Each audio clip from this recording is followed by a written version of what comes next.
앞뒤로 인사합시다. 샬롬. 옆에도 샬롬. 샬롬은 평안하십니까? 이 뜻입니다. 우리말로 안녕하세요 똑같은 겁니다. 여러분, 오늘 지난주에 이어서 의를 위하여 핍박받는 것이 무엇인지를 말씀을 나누고 있음을 보게 됩니다. 이 로마 시대 때는 많은 핍박이 있었습니다. 약 300년 동안에. 그러나 예수가 이 땅에 계실 때, 그리고 그가 이제 부활하신 이후에 네로의 박해를 통해서, 또 도미시안 황제의 박해를 통해서 견딜 수 없는 정말 박해를 당하게 됩니다. 오늘 성경을 보면 의를 위하여 박해를 받는 자는 복이 있다, 이렇게 말씀합니다. 과연 복이 있을 줄 믿으시기 바랍니다. 그러나 박해는 어려운 것입니다. 로마 시대 때 그리스도인들을 향한 박해는 굉장히 심했다고 말씀을 드렸습니다. 예수를 믿는다는 이유로 그리스도인들을 핍박하고 불에 태워 죽이고, 원형 경기장에 사람을 몰아넣고 굶주린 사자를 풀어서 그 짐승으로 하여금 사람을 살육하게 하는 못된 짓도 하게 되었습니다. 그날도 날은 굉장히 좋았고 쾌청했습니다. 원형 경기장에 예수 믿는 가족들이 끌려 나왔습니다. 문이 열리면 사자들이 뛰어나와서 이 사람들을 다 물어 죽일 계획이었습니다. 그것은 두렵고 극심한 고통의 시간이었습니다. 그러나 어린 아이들에게는 그렇지 않았습니다. 넓은 운동장이었고 날은 좋았고 아이들은 운동장을 사정없이 뛰어다닙니다. 그 아이들은 한없이 맑은 웃음소리를 허공에 퍼뜨리면서 막 뛰어다녀요. 그런데 한쪽 문 끝이 열리며 굶주린 사자가 뛰쳐나오자 아이들은 놀래서 어머니 품으로 달려갑니다. 그때 어머니가 어린아이를 끌어안고 그 아이 귀에 속삭입니다. 아가야, 잠깐이란다. 잠시만 아플 거야. 조금만 참으면 너랑 나랑 천국에서 예수님의 영접을 받을 수 있을 거야. 그리고 물려 죽었다고 합니다. 고난의 시간은 아프고 고통스럽습니다. 그러나 고난은 잠깐이고 주님의 은총은 영원합니다. 할렐루야. 시편 30편 5절에 보면 그의 노여움은 잠깐이요 그의 은총은 평생이로다. 저녁에는 울음이 깃들지라도 아침에는 기쁨이 오리라. 할렐루야. 다시 한번 읽어드릴게요. 그의 노여움은 잠깐이고 그의 은총은 평생입니다. 저녁에는 울음이 깃들지라도 아침에는 기쁨이 오는 것입니다. 오늘 우리 한번 찬양 한번 합시다. 우리 난 죽어도라는 찬양이 있어요. 사명선이죠.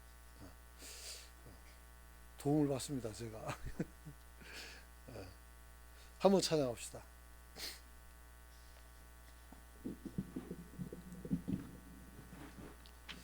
난 죽어도 내가 가야 할 배를 탄다.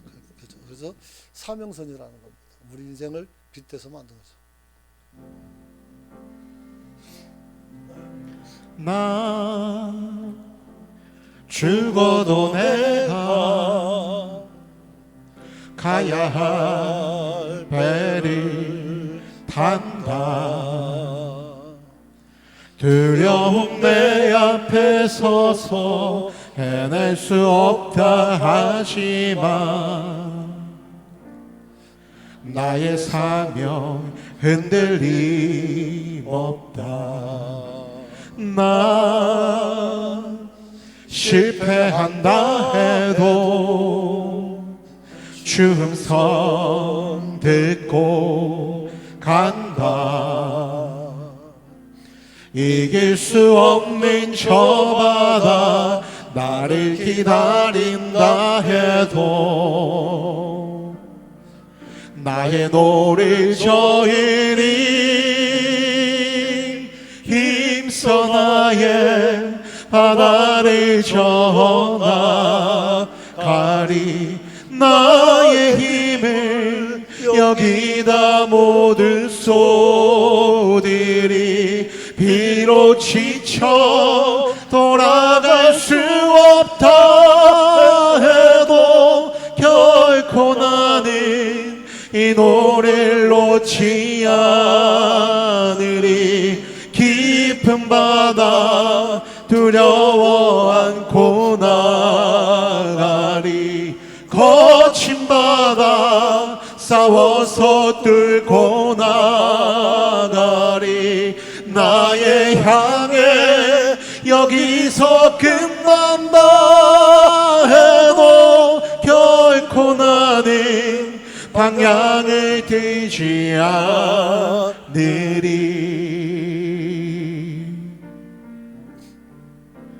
나 죽어도 내가 가야 할 배를 탄다. 두려움 내 앞에 서서 해낼 수 없다 하지만 나의 사명 흔들림 없다. 나 실패한다 해도 주 음성 듣고 간다. 이길 수 없는 저 바다 나를 기다린다 해도 나의 노를 저으리. 힘써 나의 바다를 저어나가리. 나의 힘을 여기다 모든 소들이 비록 지쳐 돌아갈 수 없다 해도 결코 나는 이 노래를 놓지 않으리. 깊은 바다 두려워 안고 나가리. 거친 바다 싸워서 뚫고 나가리. 나의 향해 여기서 끝난다 해도 결코 나는 방향을 들지 않으리.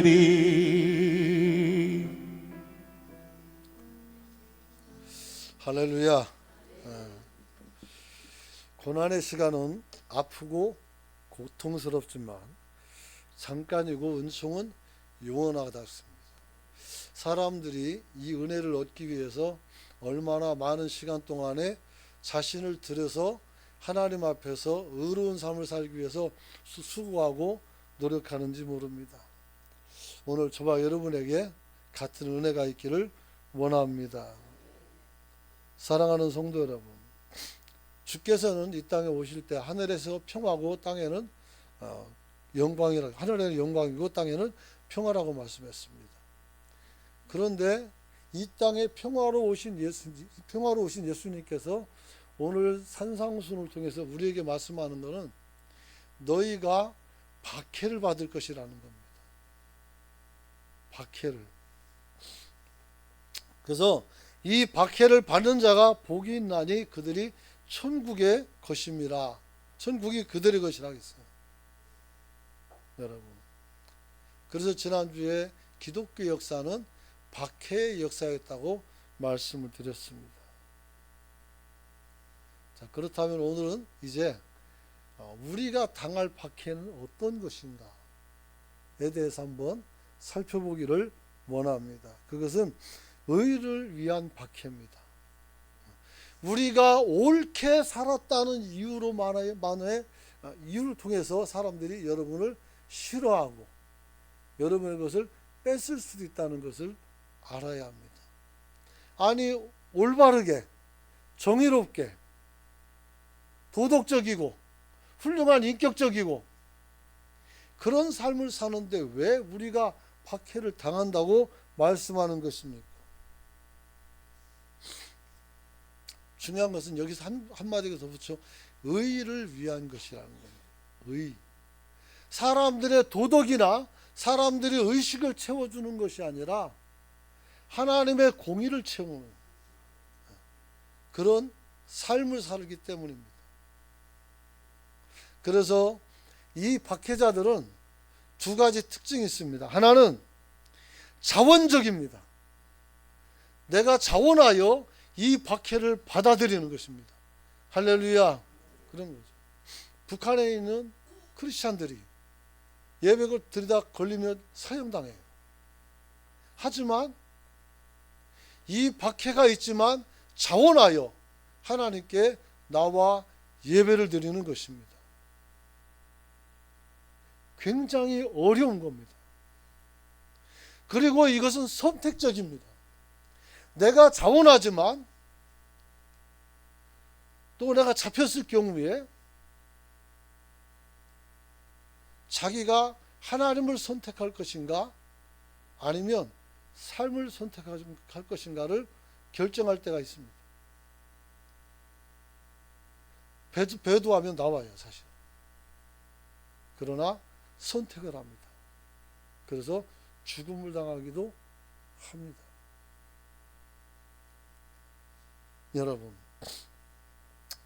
부득이 당하는 핍박도 있지만 얼마든지 피할 수 있음에도 불구하고 의를 이루기 위해서 선택하는 고난이나 핍박은 귀한 것입니다. 주기철 목사님은 그냥 밥 먹는 척 해놓고 신사가 있는 쪽에 고개 한번 숙여가지고 밥 먹으면 풀어준다고 했어요. 그냥 미친 척하고 한번 그러면 살 수 있어요. 하지만 그럴 수가 없었어요. 자기가 원하진 않았겠지만 신사참배에 관해서는 주기철 목사님은 한국교회의 머리예요, 머리. 내가 숙이면 한국교회가 다 숙이는 거예요. 이런 사람들은 어떻게 해도 살고 싶어도 살 생각을 내려놔야 돼요. 그래서 불복하지 않고 죽게 된 거예요. 이분이 죽음으로 말미암아 우리 한국 교회는 신앙의 정절을 지키고 우리가 하나님만을 섬기는 복된 나라가 되었습니다. 할렐루야. 그래서 자원도 없고 아무것도 없는 이 버린 땅 같은 황무한 땅이 지금 이렇게 잘 살게 된 나라를 건설하게 된 줄 믿으시기 바랍니다. 이거는 기적입니다. 기적이에요. 필리핀은 당시에 선진국이었습니다. 미국이 다스려서. 그 사람들은 우리가 너무 가난하고 불쌍하니까 체육관을 하나 줘서 이게 장충 체육관이에요. 근데 지금은 어떻습니까? 완전히 망했죠. 사랑하는 성도 여러분, 그러므로 바울도 무릇 그리스도 예수 안에서 경건하게 살고자 하는 자는 핍박을 받을 것이라고 말씀하고 있습니다. 할렐루야. 여러분, 핍박을 선택하는 거예요.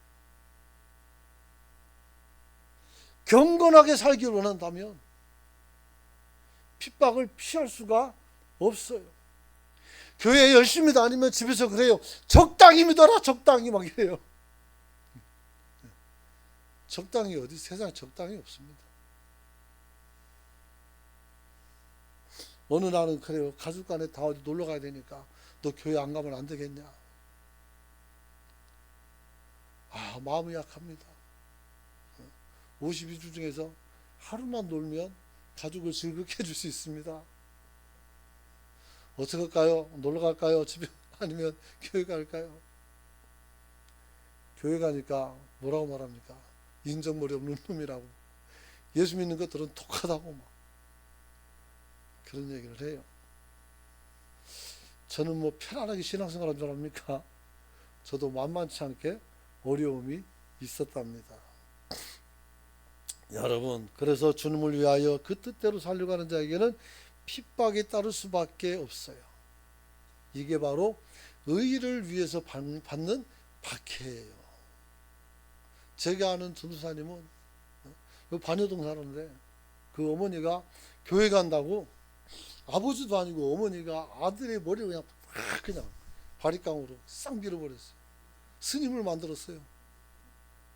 그래도 교회로 왔어요. 교회로. 그 사람이 죄종이 되는데 안수받는 얘기는 못 들었어요. 장신대 다니고 그랬었는데 안타깝죠.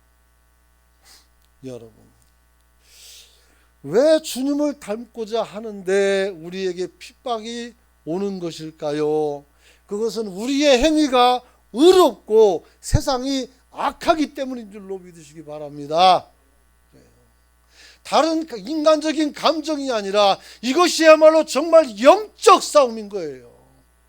영적 싸움은 귀신하고 싸우는 게 아니고 하나님의 공의를 지키는 것과 이것을 막는 사이에서 우리가 무엇을 선택할까? 이게 영적 싸움이란 말이에요. 엉뚱한 싸움하지 말고 괜히 기둥 붙잡고 내가 너 넘어뜨린다고 막 씨름한다고 발 걸어봤자 여러분 발만 아파요. 그런 거 하지 말고 제대로 싸울 수 있기를 축원합니다. 그래서 요한일서 3장 12절 보니까 가인같이 하지 말라. 저는 악한 자에게 속하여 그 아우를 죽였으니 어쩐 연고로 죽였느뇨. 자기의 행위는 악하고 아우의 행위는 의로움이라. 할렐루야. 그래요. 가인이 죽은 이유는 아무 이유가 없어요. 의롭기 때문에 죽은 거예요. 의롭기 때문에. 그잖아요. 아들이 소풍 가지 않고 자기 신념을 따라서 가면 생각 있는 어른이라면 그놈 큰일 할 수 없는 그런 놈이네 하면서 칭찬을 해야지. 독한 놈이라고. 그렇게 해야 되겠습니까? 잘 보세요. 자기 신념을 따라가는 사람이 얼마나 엄청난 사람인지. 여러분이 과외에 수천억 갖다 줘도 그런 사람은 못 만들어요. 그런 훌륭한 성품을 가진 사람을 왜 뒤에서 그럴까요? 이 사람들은 옳음을 알지 못했어요. 다행히 예수 믿고 다 구원받아가지고 얼마나 좋은지 몰라요. 그 옛날에 그렇게 뭐라고 하더만 지금은 이제 내 앞에서 줄 서가지고 꼼짝도 못한다는 거 얼마나 통쾌한지 모릅니다. 그래서 우리 큰집이랑 우리 가족 다 모이면 전부 다 재밌습니다. 제가 왕입니다. 어쨌든 그래요. 사랑하는 성도 여러분, 어려움이 있었지만 그러나 승리자에게는 어떻게 돼요? 하나님의 은혜는 영원하단 말이에요.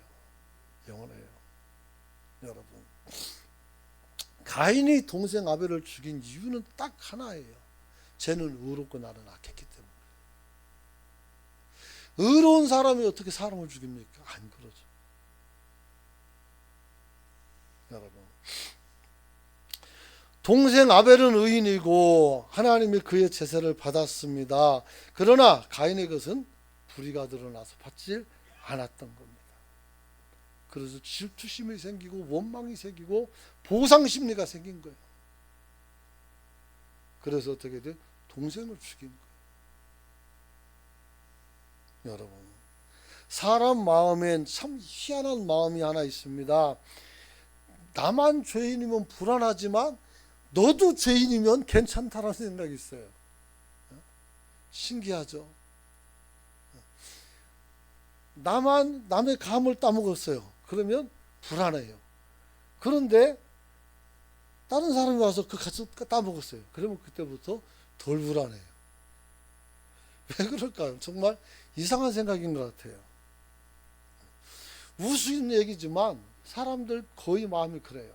오늘 혹시 예배 시간 좀 늦게 오신 분 용서하시기 바랍니다. 여러분을 책망하는 것은 아니고 내가 예화로 적어놓은 것이 그래요. 어떤 분이 좀 서둘렀으면 좋았지만 예배 시간 5분이 늦었어요. 찬양을 하고 있고 사람들 앞에 목사님 쳐다보고 있는데 들어오기가 얼마나 민망했겠어요. 그래서 막 부끄럽지 얼른 앉아가지고 기도하고 또 이렇게 같이 찬양하고 예배를 동참하는데 교회 집사 하나가 더 늦게 들어왔어요. 그러니까 뭐라고 말합니까? 야, 저 사람 집사인데 난 평신도인데 나는 괜찮을 거야. 집사도 늦는데 내가 늦는 게 뭐가 문제가 될까? 문제 돼요? 아셨죠? 하나님께 온전한 예배는 정시에 오셔서 여러분이 준비하고 예배할 수 있는 성도가 되시길 축원합니다. 이 심리를 조금 비약하면 악한 사람은 세상 사람들이 다 악하기를 바라는 마음을 가질 수 있다는 결론에 도달해요. 왜? 내가 도둑질했으면 나보다 더 큰 도둑놈이 있었으면 나는 감춰진다고 생각하는 거예요. 오늘날 우리 한국교회 정치, 한국교회가 아니고 우리나라 한국의 정치가 어지러운 모습 바로 이런 심리로 정치를 하고 있으니 초등학생들이 안 하는 짓을 어른들이 한단 말이에요. 이건 부끄러운 거예요. 여러분 기억하십시오. 사람들은 내가 실패하면 다른 사람이 실패하기를 바라는 마음도 있다는 것입니다. 이런 마음을 좀 버릴 수 있기를 축원합니다. 여러분. 그래서 부지런한 사람을 게으른 사람은 질투하게 되고 잘난 사람을 잘 못난 사람들한테 질투한단 말이에요. 잘생긴 사람이 아주 잘나다는 것은 성공한 사람이라고 할 수 있어요. 근데 성공하지 못한 사람은 그 사람들을 질투할 수 있는 거예요. 그런 거예요. 여러분들은 이제는 그렇게 살지 않기를 축원합니다. 두 번째는 우리가 의를 위한 핍박을 받았다면 두 번째는 주님으로 인한 핍박도 있습니다. 예수를 믿음으로 말미암아 우리가 핍박받는다는 것. 11절 말씀, 12절 말씀 같이 한번 이 책에 있으니까 읽어보도록 합니다. 시작. 나로 말미암아 너희를 욕하고 박해하고 거슬러 모든 악한 말을 할 때에는 너희에게 복이 있나니 기뻐하고 즐거워하라. 하늘에서 너희의 상이 큼이라. 너희 전에 있던 선지자들도 이같이 박해하였느니라. 아멘. 여러분, 나를 위하여 너희를 욕하고 핍박하고 거짓으로 너희를 거스려서 악한 말을 할 때는 너희에게 복이 있다 이렇게 했어요. 기뻐하고 즐거워하래요. 너희 상이 크다는 거예요. 아니 왜 예수 믿는데 욕을 먹냐고요. 내가 도둑질을 했어요. 거짓말을 했어요. 왜 욕하냐고. 왜 그래요? 참 이상한 거예요. 그것은 예수님이 이 땅에 오셔서 선과 악을 분명하게 나눠버렸어요. 이제 예수 믿는 사람들의 말을 들어보면 예수를 믿으면 천국 간다는데 나는 안 믿는데 더 놀고 싶은데 지옥 간다고 말하네. 그잖아요.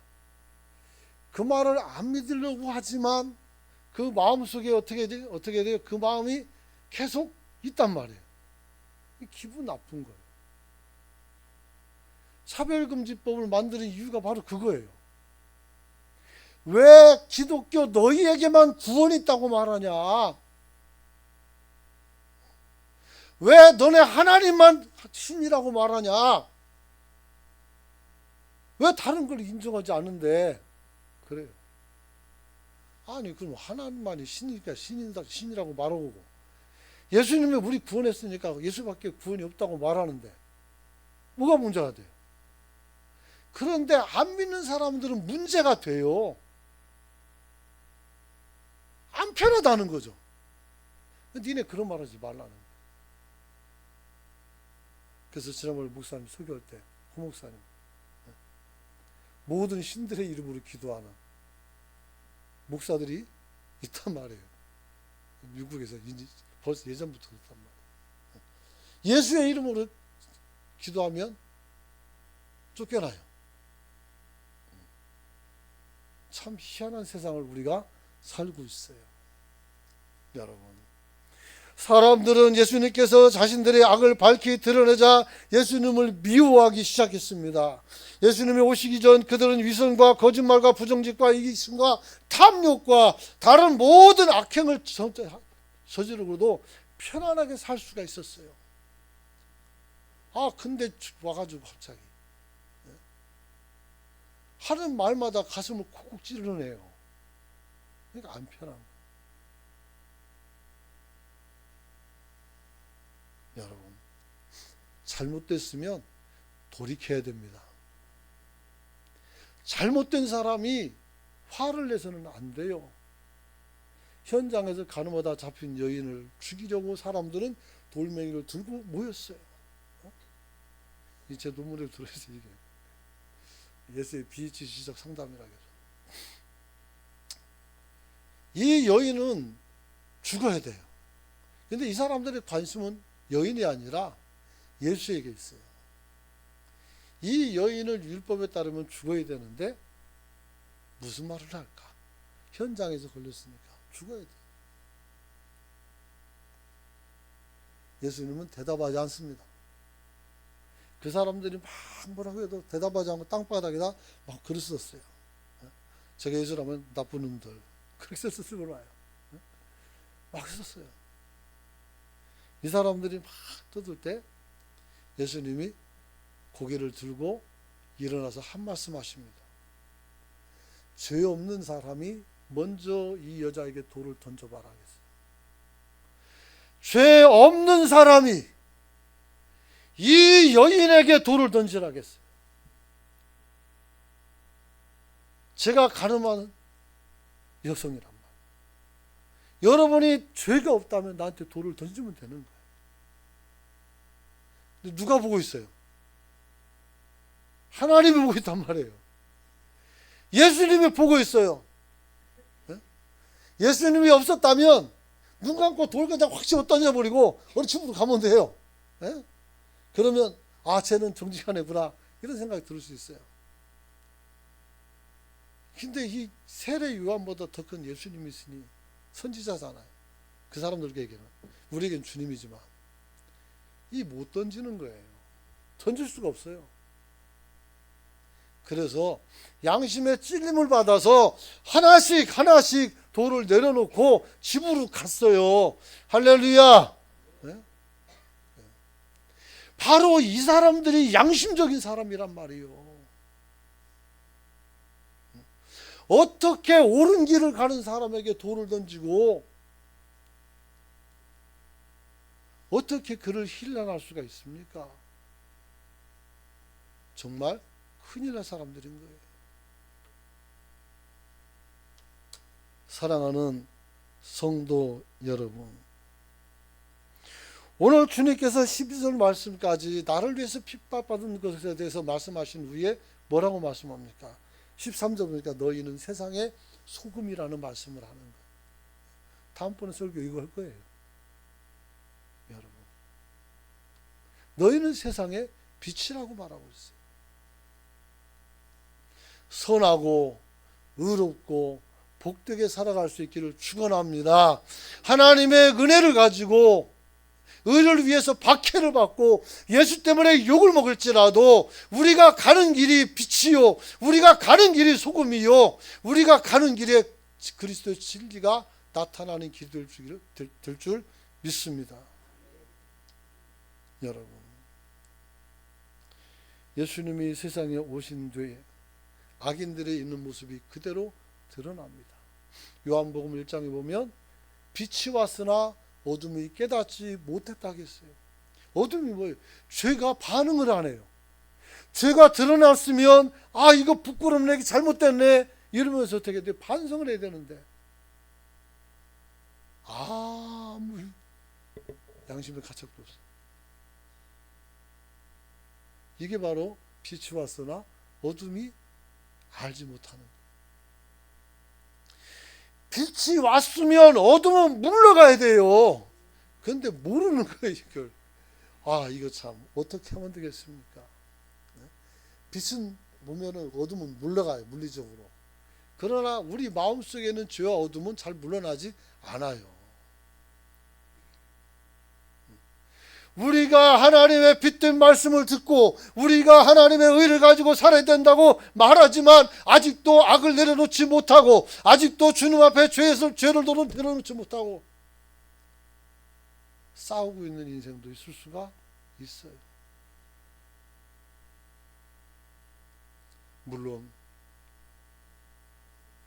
안 되는 부분이 있습니다. 조세형이라는 사람이 우리나라 큰 도둑이잖아요. 대도라고 하잖아요. 근데 이 사람이 참 목사 안수까지 받았는데 일본에 가서 또 훔치다가 걸려가지고 나와가지고 이 사람이 막 신앙생활하고 간증하고 다니고 막 자기 잘못을 막 뉘우치고 떠들지만 또 밤에 가서 도 믿고 가져온단 말이에요. 이 사람이 얼마나 마음속에서 싸움이 있었겠어요. 나는 하나님의 아들인데 내가 이걸 가져가면 안 되는데 근데 몸이 또 하네요. 여러분, 그래서 우리는 어떻게 해야 돼요? 한번 따라잡시다. 주님, 나의 믿음 없음을 불쌍히 여기십시오. 주님, 나의 믿음 없음을 불쌍히 여겨 주옵소서. 그렇게 기도할 수 있기를 원합니다. 믿음이 필요해. 나도 그렇고 여러분들도 그렇고. 다른 사람을 마음 아프게 말하면 안 된다는 걸 알면서도 또 월요일날 가자마자 사람들에게 그렇게 할 수 있는 사람들이 여기도 있단 말이에요. 그가 상심해서 나가는 모습 보고 가슴을 치면서 내가 정말 또 잘못했구나. 내가 정말 잘못했구나 하면서도 그 다음날 또 나쁜 소리 한단 말이야. 우리 입에 화인을 맞아야 되는 거지. 성경에 이렇게 써 있어요. 어떻게 한 샘에서 단물과 쓴물이 함께 나오느냐. 어떻게 단물과 쓴물이 함께 나오겠어요? 요한계시록에서는 네가 뜨겁든지 차든지 그렇게 하라는 거예요. 뜻뜻 미지근하지 말고 이걸 결단이라고 말하는 거죠. 사랑하는 성도 여러분, 그러면 우리가 핍박받을 때 어떻게 받아야 되는가? 핍박도 자세가 있어요. 모든 것은 자세가 있어요. 총 쏠 때는 총 쏘는 자세가 있고 활 쏠 때는 활 쏘는 자세가 있고 핍박도 자세가 있어요. 12절 말씀이 있습니다. 같이 한번 읽어봅시다. 다시 시작. 기뻐하고 즐거워하라. 하늘에서 너희의 상이 큼이라. 너희 전에 있던 선지자들도 이같이 박해하였느니라. 아멘. 자, 잘 들으세요. 기뻐하고 즐거워하는 마음으로 하늘을 바라보세요. 내가 받을 상을 바라보고, 내가 받을 상을 바라보고, 내 선배들도 나와 같은 길을 갔다는 것을 기억하고, 내 혼자가 아니라는 것을 기억하고, 여러분이 기쁨으로 받아들일 수 있기를 축원합니다. 그래서 네로 황제가 기독교인들을 죽였는데 전설이지만 죽은 얼굴을 살펴보니까 다 웃고 죽었다 했잖아요. 그래서 이것도 미쳤나? 그래가지고 진짜 미친 거 아닌가? 영화로도 나왔지만 다 웃고 죽었어요. 왜요? 천국을 바라본 거예요. 지금 이 12절 말씀을 머릿속에 두고 있었던 거예요. 기뻐하고 즐거워하라. 참 대단하죠. 폴리갑이 한 말도 굉장하죠. 늙어가지고 저 사람 죽여봤자 뭐 듣을 것도 하나도 없고 그러니까 그냥 적당히 얘기하고 가세요. 그랬더니 뭐라게 장작에 스스로 걸어 올라가면서 주님이 나를 한 번도 버린 적이 없는데 내가 어떻게 주님을 모른다 할 수 있겠냐. 불 붙여라 빨리 불. 그래가지고 순교하셨단 말이에요. 그리스도인들의 위대성이 바로 어디에 있어요? 이런 그리스도인이 때문에 나타나는 거예요. 우리가 비록 약한 것 같지만 또 우리에게 큰 핍박이나 어려움이 오게 되면 여러분 중에 분명히 그런 사람이 나타나게 돼 있어요. 우리가 생각지 못했던 사람인데 그가 십자가를 지고 가는 거예요. 12 제자가 주님의 십자가를 도와준 것이 아니라 구레네 사람 시몬이 놀러 왔다가 잡혀가지고 지고 갔다는 거 아니겠어요? 그러므로 믿는 우리들은 정신을 버떡 차려서 구레네 시몬에게 뺏기지 말고 내가 먼저 지고 갈 수 있길 축원합니다. 사람이요 어차피 죽게 돼 있어요. 가치가 있다면 오늘 죽는 것도 나쁘진 않은 거예요. 그런 믿음을 갖기를 축원합니다. 그렇죠. 불평하지 마십시오. 절망하지 마십시오. 슬픔과 고통에 머물지 마십시오. 우리는 거기에 머무는 사람들이 아닙니다. 우리에게는 터널은 있지만 부활의 승리가 있어요. 할렐루야. 그런 거예요. 그 믿음 아니겠어요? 믿음 어디다 뒀어요? 빨리 찾으세요. 주머니 속에 들어있나? 잘 찾아 꺼내세요. 여러분, 왜 우리가 핍박받으면서 기뻐야 됩니까? 핍박은 우리를 강하게 합니다. 고린도후서 12장 10절 말씀. 그러므로 내가 그리스도를 위하여 약한 것들과 능력과 궁핍과 핍박과 곤란을 기뻐하노니 내가 약한 그때에 곧 강함이라. 약한 그때에 곧 강함이라 했어요. 핍박은 저와 여러분을 절대로 넘어뜨리지 못하기 때문입니다. 할렐루야. 고린도후서 4장 8절 9절 여러분 잘 아는 말씀이에요. 우리가 사방으로 우겨 싸움을 당하여도 쌓이지 아니하고 답답한 일을 당하여도 낙심하지 않고 핍박받아도 버림받지 않고 거꾸로 뛰는 당하여도 망하지 않는다 했어요. 할렐루야. 네가 할 수 있는 거 다 해봐라. 나는 살아남는다. 그잖아요. 마귀야 네가 할 수 있는 거 다 해봐. 다 해봐. 너는 내 손톱 하나 내 털끝 하나 손댈 수 없다. 하나님께서 참새 한 마리도 허락되지 않으면 떨어지지 않는데 하나님은 중요종인데 하나님께서 그거 안 도와주겠습니까? 그래서 지금까지 보면 마귀가 시험에서 넘어진 적은 없어요. 그럼 누가 시험했어요? 내가 나를 시험하는 거죠. 그리고 또 사랑하는 사람들에게 배신당하거나 아주 뭐 좋은 소리 못 들으면 그때부터는 시험이 오기도 하죠. 마귀가 우리 생활에서 온단 말이에요. 여러분 믿음을 굳게 할 수 있기를 축원합니다. 핍박은 우리의 믿음을 더욱더 굳게 합니다. 할렐루야. 그런 거죠. 베드로전서 1장 6절 7절 그러므로 너희가 이제 여러 가지 시험을 지나여 잠깐 근심하게 되지 않을 수는 없지만 크게 기뻐하도다. 너희 믿음의 시련을 불러연단하여 없어질 금보다 더 귀한 예수 그리스도가 나타날 때 칭찬과 영광과 존귀를 얻게 함이라. 불러연단한 정금이 돼서 순수 믿음이 되어서 하나님 앞에 기쁨이 되는 거예요. 존귀하게 된다는 거예요. 자, 그렇다면 이들이 받을 축복이 뭐냐? 천국을 소유하게 된다 그랬어요. 하나님 나라에 들어가게 되는 거예요. 하나님 나라. 오늘 우리가 그 나라에 들어갈 수 있기를 축원합니다. 축원합니다. 우리가 천국 가는 것보다 영광은 세상에 없습니다. 그 어떤 것도 우리가 천국에 가서 영생을 살게 되는데 이것과 비교할 것이 하나도 없어요. 세상에 어떤 왕이든지 권세든지 물질이든지 다 있어도 천국 못 가면 끝나는 거예요. 여러분. 그래서 바울은 뭐라겠어요? 로마서 8장 17절 18절 보면 우리가 그와 함께 영광을 받기 위하여 고난도 함께 받아야 될 것이고 현재의 고난은 장차 우리에게 나타날 영광과 비교할 수도 없다라고 말씀했어요. 할렐루야. 지금 우리가 어떤 어려움을 겪는다면 여러분이 힘내시길 바랍니다. 나중에 여러분이 받는 영광과는 비견도 안 된다는 거예요. 그러므로 희망을 갖기를 축원합니다. 여러분, 우리가 하나님께 영광을 받았으면 고난도 함께 받는 거예요. 그래서 십자가 없이는 고난도 없는 거예요. 노크로스 노크라운이란 말이에요.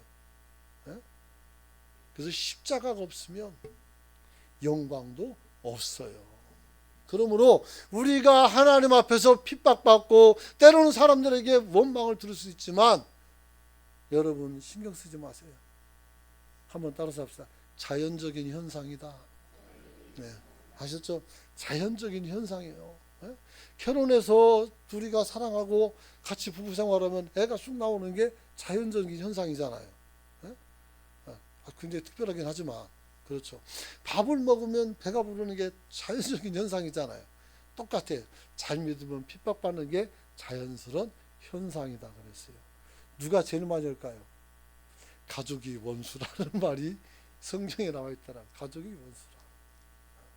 그렇죠. 여러분, 말씀 마치려고 합니다. 우리가 이 땅의 모든 것을 잃을지라도 우리가 하나님 나라에 가면 모든 것을 기업으로 받게 될 줄로 믿으시기 바랍니다. 요한계시록 2장 10절 보니까 이렇게 말했어요. 같이 한번 찾아주세요. 계시록 2장 10절 같이 읽어봅니다. 시작. 내가 죽도록 충성하라. 그리하면 내가 생명의 멸류관을 내게 주리라. 할렐루야. 그래. 요한계시록 2장 10절이죠. 내가 죽도록 충성해라. 그러면 내가 생명의 멸류관을 너에게 주겠다. 베드로는 로마에서 십자가에 거꾸로 못 박혀 죽었고 마가는 알렉산드리아에서 기도하다가 숨겨 죽었어요. 빌립은 소아시아에서 십자가에 달려 죽었고 바돌로메는 참 살가죽을 다 벗겨가지고 그래서 죽였어요. 도마는 인도에서 순교했고요. 마태는 이디오피아에서 창에 찔려 죽었고 마띠아는 예수님을 목격한 사람이고 아니고 집사 중에서 하나 뽑았어요. 제자, 새로 12번째 제자로. 근데 예루살렘에서 돌 맞아 죽인 후에 목을 잘라버렸어요. 참수를 했죠. 안드레아는 아데사에서 십자가에 못 박혔고 누가는 그리스에서 올리브나무에 매달려 죽임을 당했어요. 바울은 로마에서 칼로 목을 잘라 죽었고 목이 떨어지면서 이분이 뭐라 했을까요? 유명한 얘기인데 목이 쳐졌을 때 이 마지막 비명소리가 이게 아니라 예수! 이랬어요. 예수! 누가? 바울이. 정말 내 신학교 다닐 때 이 얘기 듣고 전율이 돋았어요. 으아! 그게 아니라 예수! 했다. 예수. 여러분, 사도 요한은 100살까지 온갖 시련을 겪으며 살다가 인생을 마친 살아있는 순교자였어요. 산채로 숨겼다는 거죠. 정말 예수 때문에 얼마나 많은 핍박과 어려움을 겪었는지 몰라요. 그렇게 순교하면서도 담대할 수 있었던 것은 그들이 하늘의 큰 상이 약속되었기 때문입니다. 그러므로 오늘 우리가 잠시 한번 기도하길 원합니다. 우리도 그리스도를 위해서 핍박을 받고 우리가 주님 앞에서 의를 위해서 핍박을 받고 이런 것들이 우리가 피할 것이 아니라 우리에게 주신 하나님의 복이라는 것을 생각하며 우리도 하나님 앞에서 정말 믿음을 가지고 신앙 안에서 정말 내가 하나님 앞에 올곧게 살겠다고 외치시고 내가 우리 교회의 순교자요, 내가 우리 교회의 의로운 자가 되어서 하나님의 영광을 돌리겠다라고 여러분 같이 주의 치고 통성으로 기도합니다.